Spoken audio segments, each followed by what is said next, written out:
የጌታ ቲዩብ የመጽሐፍ ቅዱስ ዕውቀቶን የሚፈትሹበት ከብሉይ ኪዳንና ከአዲስ ኪዳን የተወጣጡ የመጽሐፍ ቅዱስ ጥያቄና መልስ።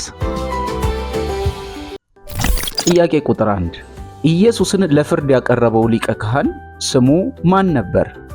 ሀ ዮሴፍ፣ ለ ዮሐንስ፣ ሐመሩሃ ቀያፋ፣ መ ኒቆዲሞስ። መልሱ ሐመሩሃ ቀያፋ።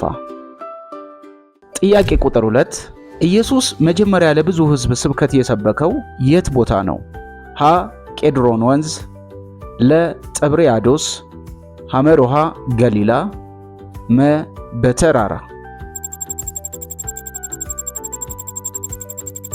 መልስ መ በተራራ። ጥያቄ ቁጥር 3 ከሁሉም ሐዋርያት አስቀድሞ ኢየሱስን የተከተሉት ሐዋርያት እነማን ነበሩ?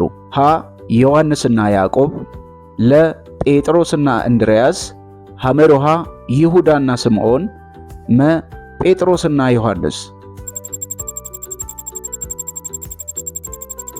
መልስ ለ ጴጥሮስና እንድርያስ።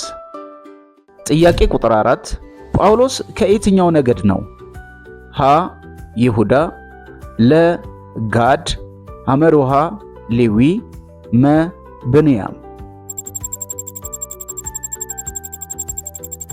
መልስ መ ብንያም። ጥያቄ ቁጥር 5 ወደ ኖህ መርከብ የገቡት ስንት ሰዎች ነበሩ?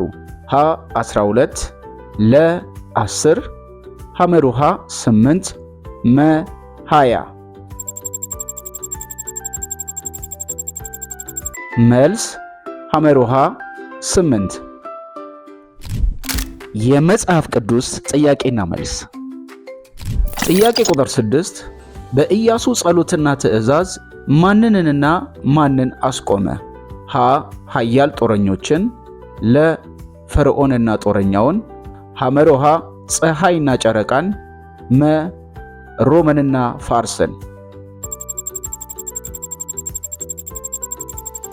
መልስ ሐመሩሃ ፀሐይና ጨረቃን። ጥያቄ ቁጥር 7 በፈርዖንና በሕዝቡ ላይ የወረደው ስንት መቅሰፍቶች ናቸው? ሀ 8፣ ለ 15፣ ሐመሩሃ 12፣ መ 10። መልስ መ 10። ጥያቄ ቁጥር 8 በመጽሐፍ ቅዱስ ውስጥ የመጀመሪያው ሰው ገዳይ ማን ነው?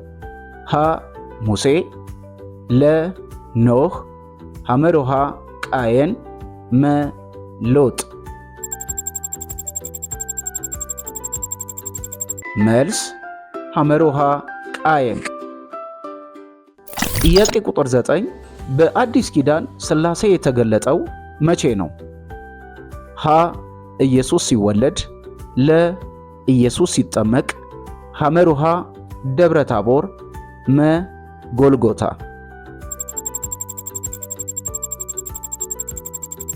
መልስ ለ ኢየሱስ ሲጠመቅ። ጥያቄ ቁጥር 10 ሙሴ ትእዛዙን የተቀበለው በየትኛው ተራራ ነው? ሀ በአራራት ተራራ፣ ለ ሲና ተራራ፣ ሐመሩሃ ሞሪያም ተራራ፣ መ ቤተል ተራራ። መልስ ለ ሲና ተራራ።